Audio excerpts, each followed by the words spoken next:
Hello and welcome to this edition of Weapons and Warfare. For Straight Arrow News, I'm your host, Ryan Robertson, and we have a very interesting show lined up for you this week, to say the least. In our debrief, we're talking Russian space nukes. Do they have them? Would they use them? Our weapon of the week is a remote-controlled, 8-wheeled thing of beauty.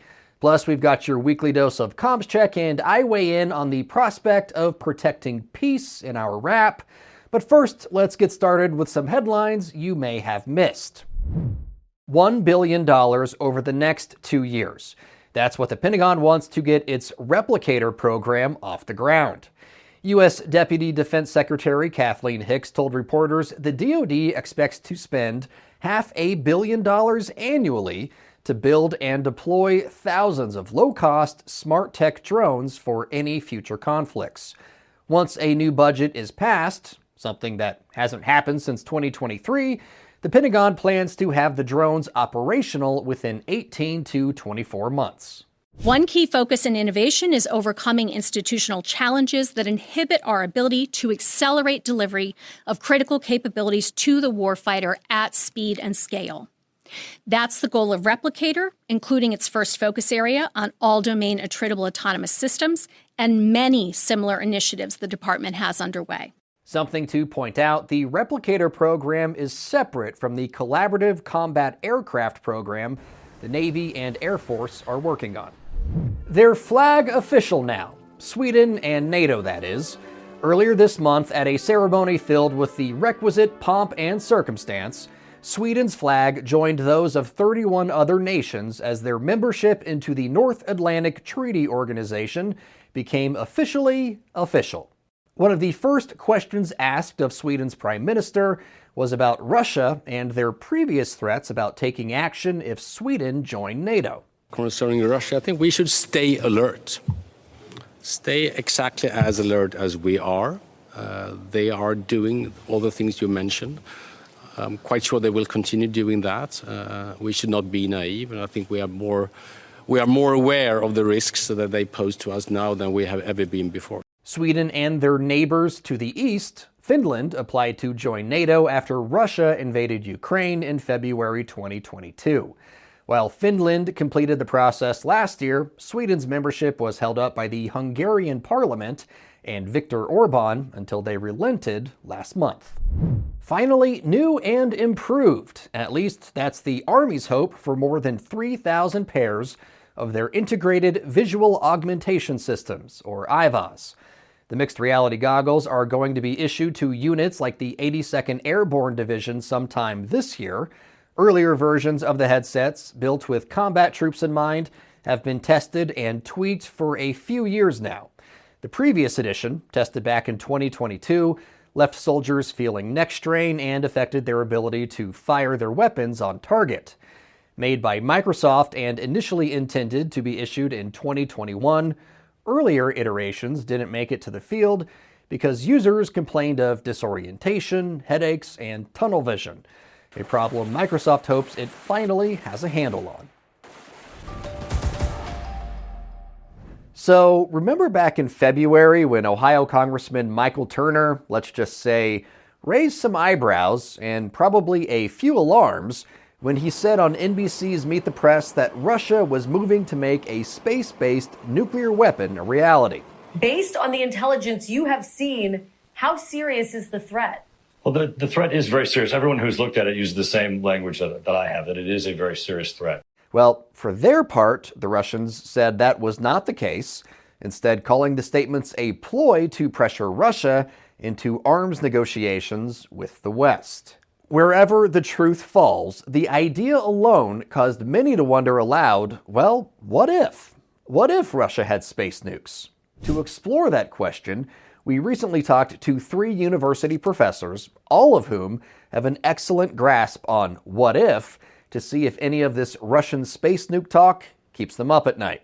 For most of us lay people, the idea of launching weapons measured in kilotons from the vastness of space or knocking out entire satellite networks sounds like something straight out of a James Bond movie.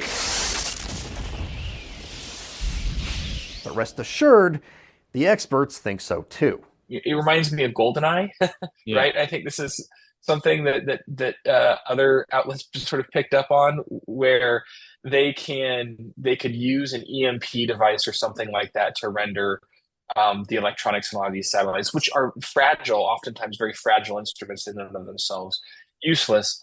Russia using nuclear devices in space could come in one of a few different ways, and no, nuclear-powered space lasers are not one of them. At least not yet. Russia could launch nukes at Earth-bound targets from a space-based platform like a satellite, but ICBMs could achieve the same result. Russia could detonate a nuke in the atmosphere, knocking out anything electronic across entire continents, causing mass panic and potential societal collapse. But again, missiles could do the same thing. While the existence of some of this technology and whether Russia could use it is certainly up for debate, the concerns these debates generate are valid. But the experts say we need to temper any expectations or prognostications with what we already know to be true. There's talk, of course, of the Russians violating the Outer Space Treaty, and this is the end of the Outer Space Treaty and all that. That's premature. Not only have they not actually done this yet, but the Soviet Union designed a large part of the Outer Space Treaty. And that's a reason Russia might not want to take part in what Representative Turner says they could be planning. For everything that's unpredictable about Vladimir Putin, he does tend to favor whatever holdovers still exist from the Soviet Union. But my sense is that as a state, that is certainly not in Russia's interest, and that a lot of their behaviors seem to still be interested in maintaining some of those alliances, particularly with China. Elsbeth Magilton, Jack Beard, and Tyler White's expertise collide at the avenues of law, national security, and cybersecurity, making them all well qualified when it comes to talking about the new threats from America's oldest adversaries.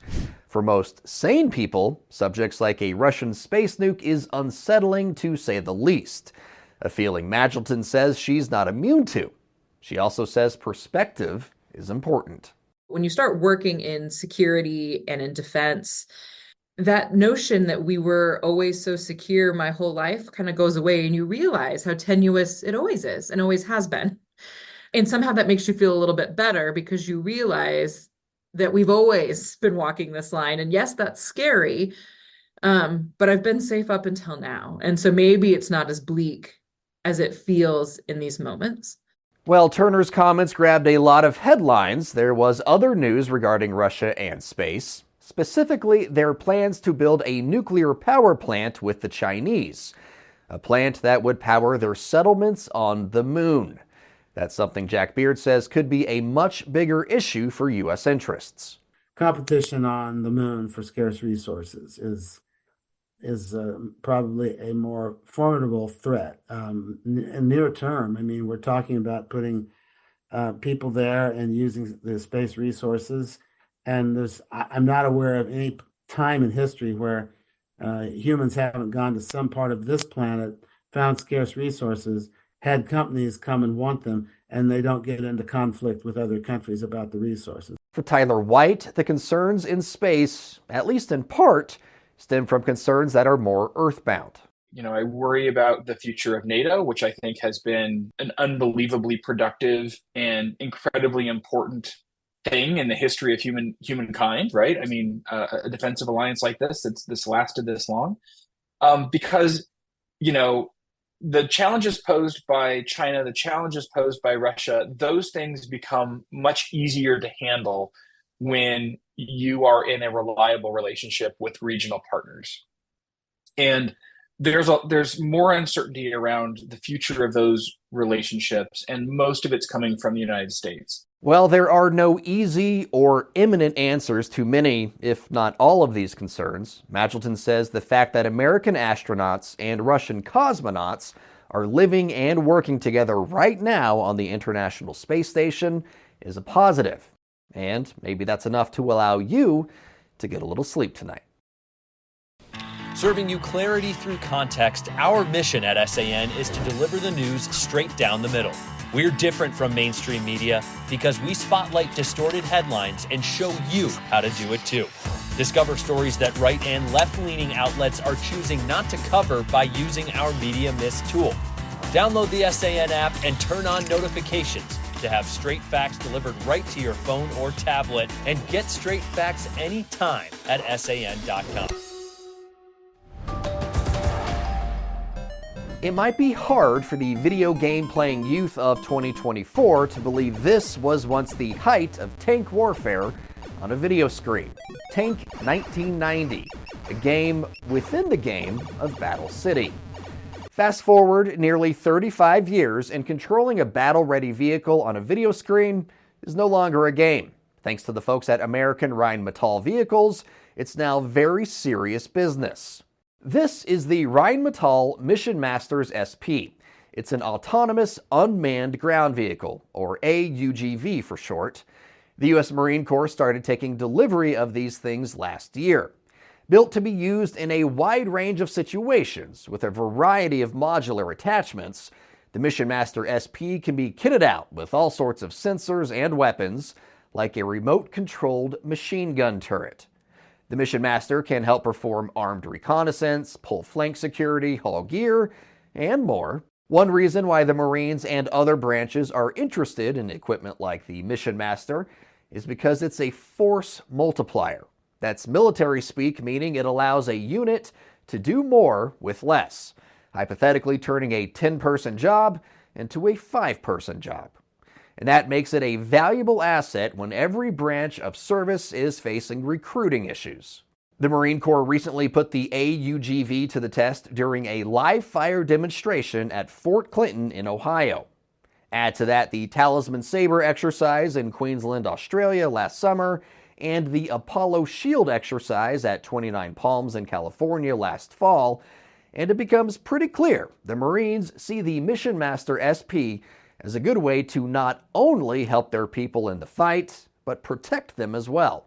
Major Stephen Atkinson of the USMC's Warfighting Lab says what separates the Mission Master from other autonomous vehicles is the ability to engage targets on the ground and in the air. In December, American Rheinmetall Vehicles received an order for 6 additional Mission Master SPs, which will end up with the 3rd Battalion, 4th Marines, who will be the first to conduct pre-deployment preparations and deploy with Rheinmetall's A-UGVs. All right, folks, it's time once again for Comms Check, one of our favorite segments of the show. It's kind of our opportunity to peruse our social media feeds, go through our email inbox, and kind of see the comments or the questions that you have out there in the audience, and gives us an opportunity to address those. So let's go ahead and get started. Our first Comms Check of the week comes to us on a story that we had done about some U.S. Green Berets being permanently stationed in Kinmen County, which is part of an island grouping that Taiwan controls. And Kinmen is just about 6 miles away from China. So U.S. troops being stationed very close to China. So the question or the comment that we got was from LP, I'm not exactly sure of the name, but LPGS3XJ says, let's call him Leo. Leo says, as a retired Marine, I had to smile at how much footage was Marines for a Green Beret video. Well, first of all, Leo, I want to thank you for your service.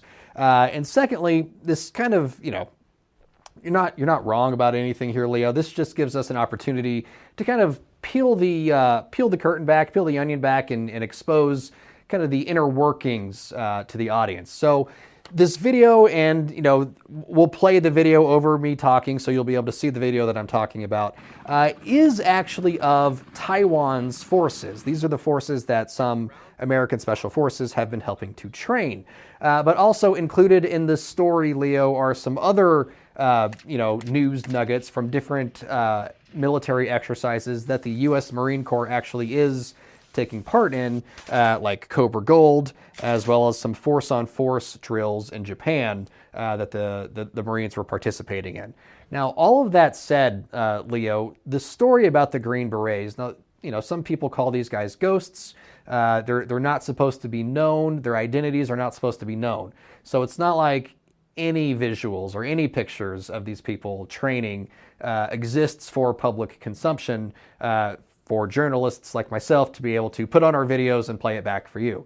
So that's kind of that story. Also, because of the nature of a lot of this, of the stories that we tell, we are at the mercy of what is publicly available. It's not like we can go over to Kinman Island here and put a camera in front of some of these guys' faces or gals' faces and say, hey, we're going to shoot some video of you doing your thing. That's not exactly how it works. So when we do put together these stories, please trust, Leo, that I do my utmost best, and the whole team really, we all do our best to make sure that the visuals that we show match with the scripts that we're talking about. However, there are times and occasions, like this story, where you're talking about people where there is no video footage of what you're talking about directly. So we have to kind of go with what is available. This story was talking about Taiwan's troops being trained, thus the video of troops from Taiwan during training. So hopefully that helps answer some of the concerns or some of the questions you might have had about how we as journalists go about putting together some of the visuals. But again, LP, want to thank you for your service. The next story we have, the next comms check comes to us on a story that we had done here at Weapons and Warfare about the Mind Gem. And really it's, I ended that episode with my rap about NATO and really how NATO was unique among all military cooperations. Which we got this message from Holt Crowder. It sounds like you do not think NATO members should be held to paying to be a part of NATO. That would be welfare on a country level. So what Holt is referring to is in that rap I had mentioned, former President Trump had kind of called out some NATO countries for not paying their fair share. My point was that's kind of an odd statement anyway, because we as the United States don't get to decide how much other countries want to devote to their own national defense. To your point, Holt, I'm not saying that NATO's shouldn't be held accountable or be kicked out for not paying. I'm saying that's what NATO says.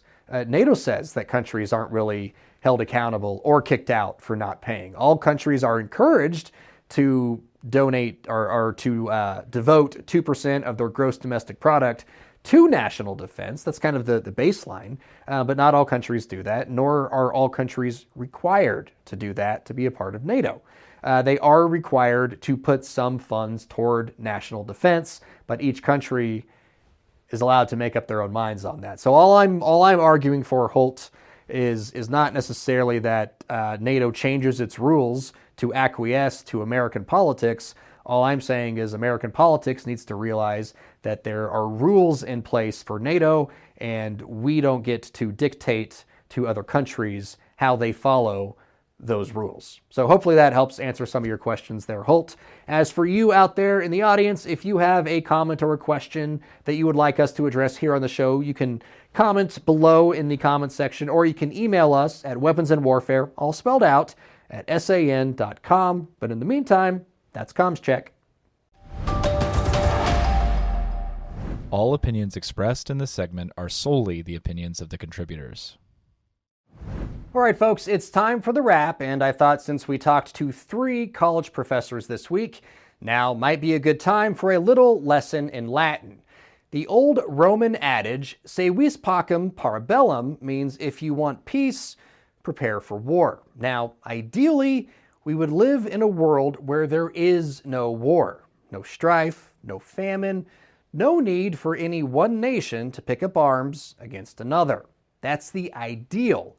But does that sound like anything real? Unfortunately, no. The last 80 years or so were actually relatively peaceful in historical terms, but they were hardly without conflict. And if the last few years are any indication of the decade ahead, then folks, winter is here. War is upon us. However you want to say it, if you value your way of life, then there will be people who, by necessity, will need to fight for it.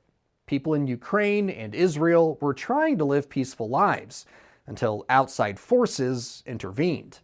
To get back to peace, both Israel and Ukraine needed to pick up arms. Failing to do so would mean the end of their people. Now, I don't think the U.S. mainland has much to fear in the way of enemy forces invading our territory, not like Israel and Ukraine and most of the rest of the world have to worry about. Our geography grants us more safety and security than perhaps we deserve. But I also know we do not live in a vacuum, and what happens outside our borders impacts the decisions we make inside our borders. Which is why when we look around the world and we wonder aloud what is happening, we also need to ask ourselves, what are we willing to do to help make things right? War is a part of the equation now, and really, it always has been. We can accept that fact and start to deal with the current situation, or we can ignore it, instead hoping for the ideal while getting run over by the real. And that's where we're going to have to leave it for this week here at Weapons and Warfare. As always, if you'd like to share your thoughts with us, please do so by posting them in the section below or emailing us at weaponsandwarfare@san.com.